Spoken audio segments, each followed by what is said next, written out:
Miguel Almiron, when you saw the tweet, did you look at it multiple times and make sure that it wasn't like Tom Bogart with like an extra T or an extra mustache like on the bottom of his chin? Like I didn't, I thought it was fake when I first saw it. It's real. Apparently, it's real. Sounds like it's. Well, I don't want to say it's happening because it's nothing's confirmed unless it actually is announced by both sides. But it sounds like it's pretty close, guys. Pretty close. Miguel Almiron says he's pretty close to coming back to Atlanta United. And I'll say this: I didn't expect this. To be honest with you, I know Charlotte had been talking to him about a potential move back to MLS, but I didn't expect Atlanta United to kind of pick up where Charlotte left out. Looks like they're pivoting to Wilfred Zaha, but it looks like Miguel Almiron in talks with Atlanta United. Pretty dramatic, possible dramatic return to Mercedes-Benz Stadium. I mean, pretty unbelievable to talk about it. I didn't think we'd be talking about this, but here we are. Dude, Part 2. this is ridiculous. When I went back and watched, or when I saw the tweet, see, I can't even talk right because I'm so hyped up about this. I'm not like going through and trying to like set expectations. No, this is the best thing that's ever happened. There's a few scenarios. I saw somebody put it on, I don't know if it was Twitter, Discord, somewhere, like have Miggy come in, hammer the spike on the opening day, right, on February 22nd, and then like he rips off his shirt and he's got his kit and he runs out on the pitch. It's trading top. Or like when they come out from the tunnel, there needs to be like full on fireworks and explosions and like somebody getting DDT'd through a table randomly in the background. Like this isn't a Buffalo Bills game. I don't care. This is the coolest thing ever. All right. You gotta go big for the sequel. Make it better than the first one. Let's go. Come on. It seems like he's super excited about this. I'm thrilled. Don't you dare try to bring him down right now, Sydney. No, whatever this follow-up question is. Go ahead.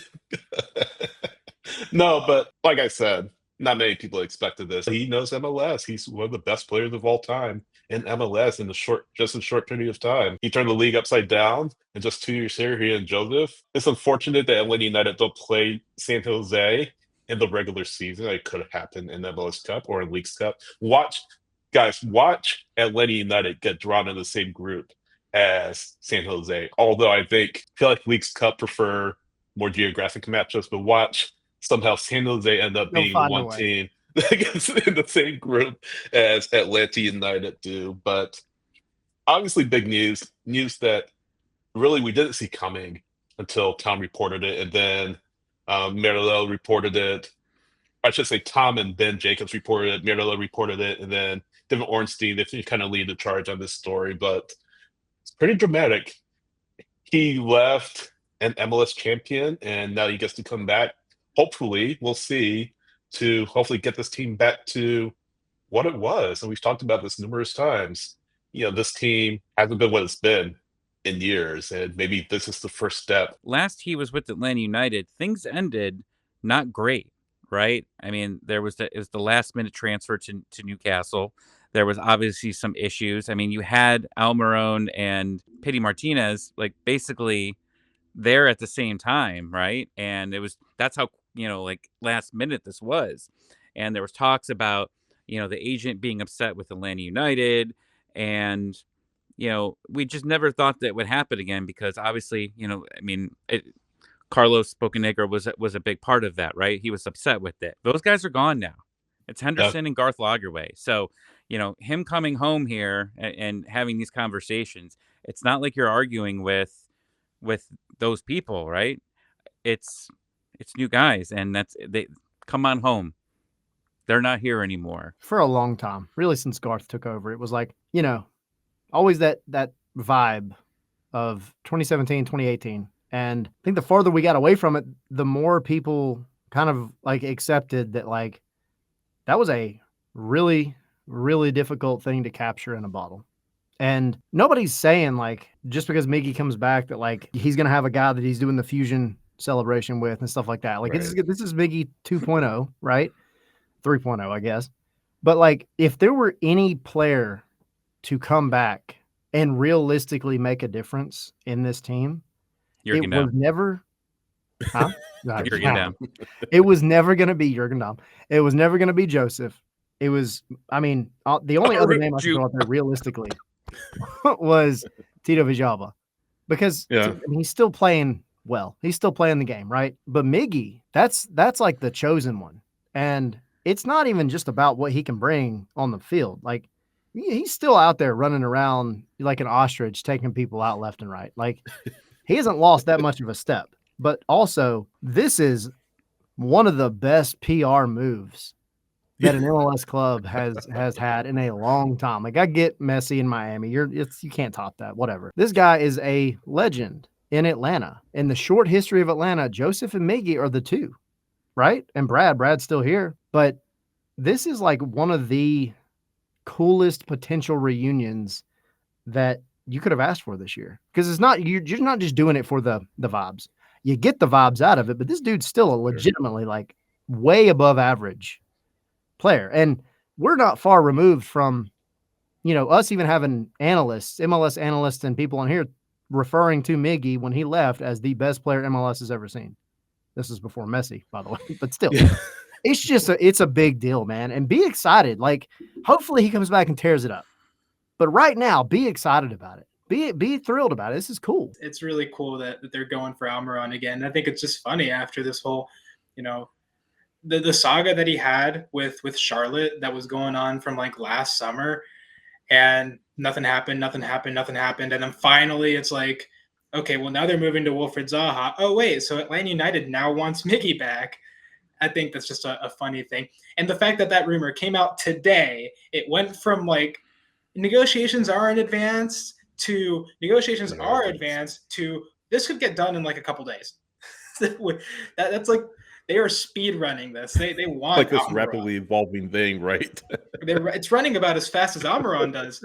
But yeah, I mean, it's going to be great to see him at the Benz, and I can't wait to see how the fans, welcome him back. Here's my question, though, and all right, I hate back on me. Let's go. I hate to be the one. I hate to be the one pouring cold water on this. It's a tremendously exciting move, and I hope that I hope that when Tommy, I hope that if and when this happens, I hope that Miguel Almiron, like Tyler said, tears it up in MLS. Here's my question, though, and I feel like we kind of hit on this a little bit earlier. Is this the same Miguel Almiron that he was in 2017 and 2018? He's 30 years old. He's not toward the end of his career, but he's not the same player he was, 6-7 years ago when he was in MLS. Are you saying 30 is old? I'm not saying 30 is old. I'm saying that 30 is not the same as 22 and 23. And I think you guys understand what I'm saying. I don't think Atlanta United are pursuing Miguel Almiron as a PR move to win back fans or anything like that. But what level of production can we legitimately expect from Miguel Almiron at this stage if he does come back to Atlanta United? He hasn't been. He's had some good spells in Newcastle. Obviously, Premier League is a whole different animal than MLS. But he's not been the player I think that they've expected him to be relative to what they bought him for. And I think everyone can agree to that. Does he come back? Does he light things on fire? I don't know. If he doesn't, should we judge him to the same standards that we did in 2017 and 2018? And I think absolutely not. Ted Lasso disagrees. Someone say something. Ted Lasso disagrees. Believe you can tell Ted Lasso. No, just kidding. When we talked about this with Charlotte, right? Like, I think we were trying to calm everyone down, right? Because it was like, oh no, Atlanta United, how are you letting this happen? Right? It was everybody freaking out. And there were a lot of people that exactly saying what you were saying, right? When they were talking about Almiron, it was, okay, well, he's obviously older. You're not getting the same guy. It's okay. We're trying to go for players a little bit younger than that. Like, that's what, I think a few of us said that on the show. We saw a lot of people that were tweeting it. See quite a few people, go, I got to delete my Almiron is old tweets here. I'm pretty sure Zilf was one of those people on there. But it was funny because that immediately made me think of that. I was like, man, we did kind of, we didn't trash him or anything like that, but we just said, like, you're not getting the same person back. We understood that, right? Right. And that's why we were like okay with him potentially going to Charlotte, but now he's coming back. So all we have to do is Potentially. just log into yeah, right, potentially MLS.com. Don't get any ideas yet. You all we got to do, this is easy. We just go into EFC, edit player stats, and just make them younger. That's all you got to Max do, right? 99. Find the Max fountain of out, youth. max out all attributes. Right. And man is Matt, but coming yeah, out. that was all coping for This sure. Yeah. this So man I'll- is coming out day one. He's going to step on the pitch after the explosions and the fireworks and the guy getting DDT'd in the table. He's going to walk into the middle of the pitch, and there's going to be a light from above and an angel singing. And he's going to stand there, and he's going to look up at everybody and smile. The roof will be open. The roof will be Is, open. is that Freddie the Falcon? For the one time coming this down? season. Yeah, the one time, the one game. But yeah, and then Freddie Falcon comes by on the bungee cord and like Yeah. flies by and drops like roses across him. Along with Ludacris singing the national anthem. Singing. I don't ever want to hear Ludacris singing, but I mean, that's what he does. He doesn't just act in Fast and Furious movies. One He's heck of a singer as fever well. dream here. is that the Yeah. guy from the State Farm commercial? This sounds like a Ludacris? gummy dream to me. This sounds like is an- going on. This sounds like an AI art prompt. So real quick though, if Almiron comes back to Atlanta United, what is the legitimate measure of success that we can expect from him statistically? What's the floor? What's the ceiling for Miguel Almiron to be a success in Atlanta United? I think that's a question that. Well, hang on. Let me ask all you have to this ask. as a caveat. Go ahead. A question against a question. All right. Yeah.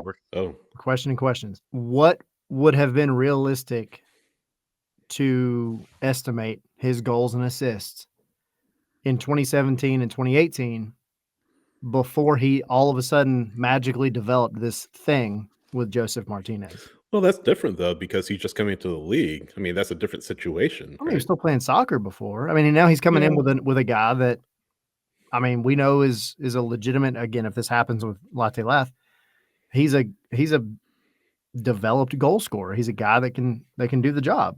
Sure. So, but I mean, we also don't know what that connection is going to be like. It could be better than our first time around, or it might not be. I don't know that you can judge because we're talking about not judging based on back then. And back then he had Joseph.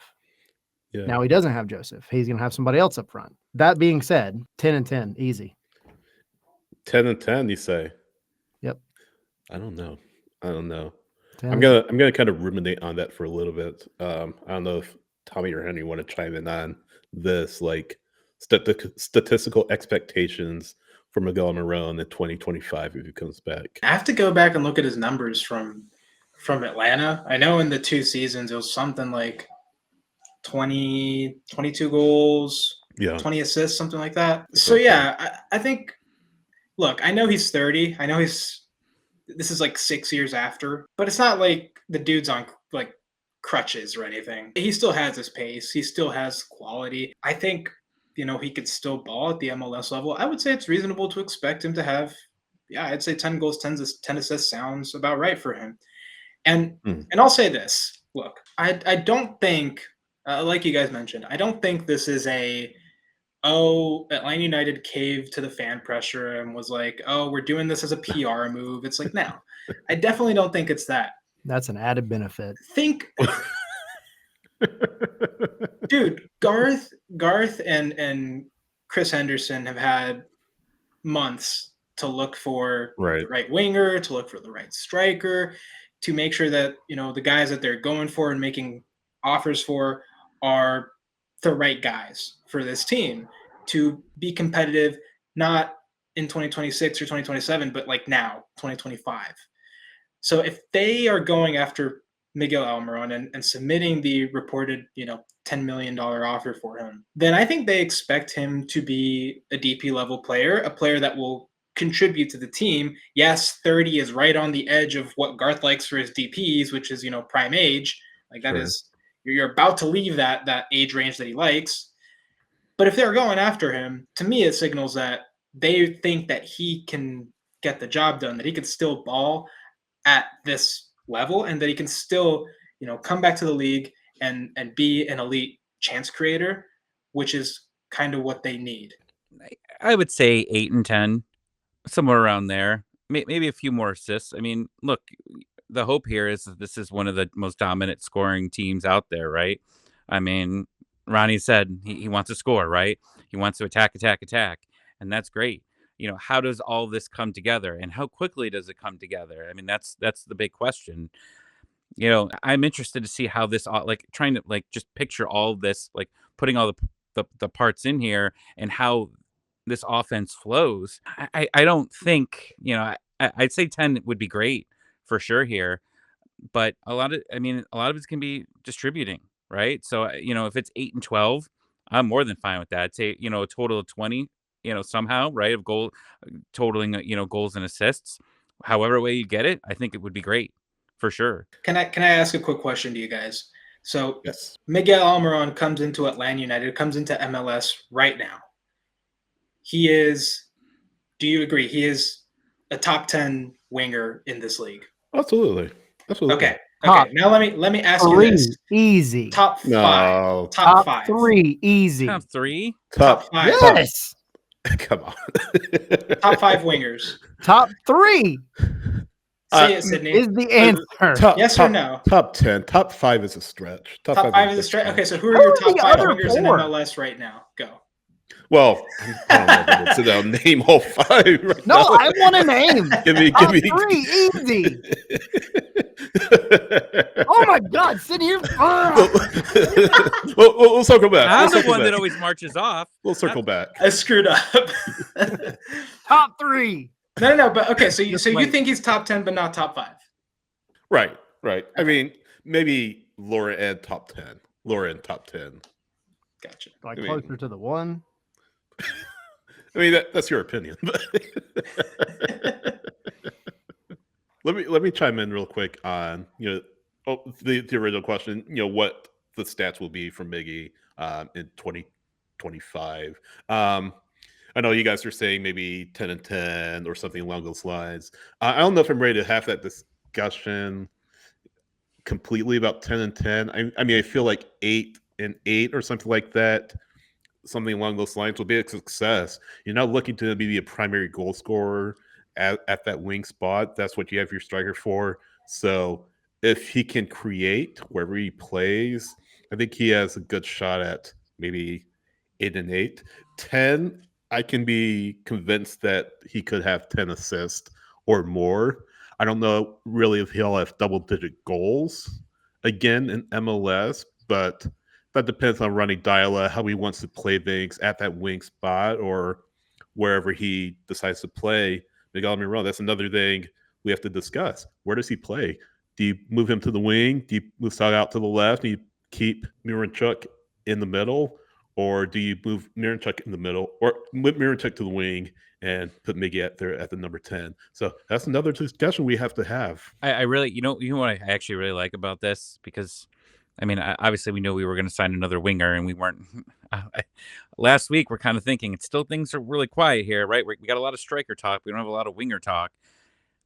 Is that obviously we'll get to it, with Mosquera likely heading out here, right? That's the other rumor that we've got to get to.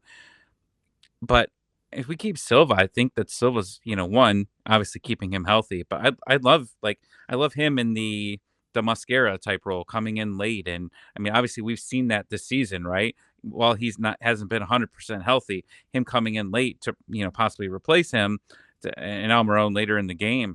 I love it for sure. I was a little afraid that depending on what's going to happen here, that Silva was going to be our starter to start the season, right? Because can we get people in quick enough? Again, this is just off season, nervousness because you haven't been hearing a lot. And now all of a sudden, out of nowhere, we get a Miguel Almiron, but I like, holding on to Silva here and making him, a depth starter when needed, but like a great sub because he's very good at coming in against, tired legs and scoring bangers. I know you're high on Silva in 2025 under Dyla, and hopefully he finds his form under Dyla. Hope Mosquera finds his way under Dyla, unless he gets loaned out to Colombia, and there's some reports around that. But just that's the question you have to have, though, is, that's a big question. Where do you play Almiron? Where can you get the most out of him at the stage in his career? You have a number 10, DP number 10, in Miranchuk already. So what's your best option for him? I think is the big question you have to ask. And then Silva and Mascara, again, hopefully they get back to form under Dyla, whatever role they play. Wait, did you say there's a rumor Silva's leaving? No, I said Mascara. Oh, okay. The I reports around just him wanted to being make sure there. Colombia. I was like, him too? No. Getting rid of everybody? Right. I'll say something here about the positions of some of these players. I think this move is more so that Miranchuk stays at the 10. Really, the good quality about Miranchuk is that he's patient on the ball, and he'll play those through balls to your overlapping wingers, to your striker that's running in behind. That's at least the profile of attacking players that they're looking at right now. I mean, Latte Lath, that's kind of his main attribute is his pace, is that he can run onto those balls. And the same thing with Miggy. I mean, we already know how fast he is, and he still has that pace, and he can still do damage with it. Miranchuk, as some people have noted, isn't necessarily a pacey player, and that's fine. I mean, you don't need him to be if he's at the 10. If he's on the wing in a Ronnie Dyla system, then yeah, you do need him to be pretty darn fast, because a Ronnie Dyla system, as I broke down in an article, I think that was about a couple weeks ago now, it requires some pacey players that can be effective out wide, and that can then provide cutbacks to your attacking players down the middle that can then score for you. So yeah, I think this is just Miranchuk would be the number 10, and then Almiron would be on the right, and then I see Saba on the left. Yeah, that makes sense. Miranchuk is a guy that if you get a guy as quick as Latte Lath, and then you get Almiron, and you have Saba, we all know what he can do recently, right? Like, we have recency bias with Saba. We know how fast he is. Those are 3 super fast guys, which is exactly what Garth said that they wanted. They want guys that are going to get in behind. They want guys that are going to get in, behind center backs, between the center back and the goalkeeper. Miranchuk's job gets easier now because he just has to play those guys in, and we know what kind of ball he can play. Yeah. He has that chef's kiss kind of ball. So, I mean, I think you're looking at it's not a one-dimensional attack. This is a Miggy. If again, oh God, I'm knocking on wood so bad over here. If it works out, if he gets here, you have a guy that we all know what he can do. He can take the ball literally from your defensive third and single-handedly go do the job all the way across the pitch. Saba, he's going to be the guy that's waiting for that ball over the top, that moment to get in behind. Miranchuk has the capacity to be able to play any of these guys in, and then if Latte Lath works out, go look at his highlight reel. The guy is an absolute monster. I was on Soccer Down Here this morning with John and kind of described him as a freight train. Like, the guy, when he gets going, he goes, and he's fast. And it's just, I'm excited about what it could be overall for just that front four, because it's more aggressive than what you've had in years with Atlanta.